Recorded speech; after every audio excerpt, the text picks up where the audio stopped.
Here is the tank museum. We are telling story of mechanized armor warfare. Not just a story about tanks, but the men and the women who designed and made them and these who went off to fight in them. And the story is now 100 years old. At 5:20 a.m. on September 15, 1816, a 75 years old Captain Harold Mortimer ordered the driver of his tank, the Evil, to average. He was a first ever commander to go into action and sight that day for good or ill.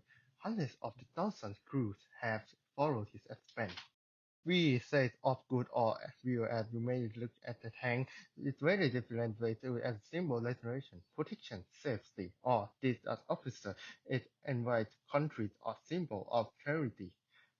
Back in 1916, the tank was an invention that was designed to save British soldier lives. The British army were trying to push occupation German army out of the French and Belgian something. News was needed to resist in mounting concentration, breaking deadlock on Western Front and bringing morality back to the battlefield.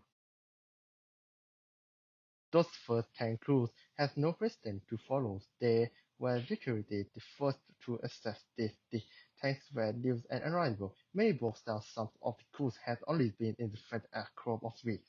Tanks or were lost and the 49 that were sent off to the French only 9 listened and went to the German front line. But there was enough success on that day.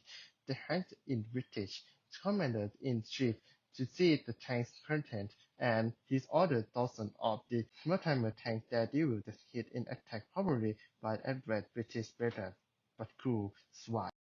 Mortimer was later killed but survived in the war, and his story and those of those first tank crewmen are told here at the Tank Museum.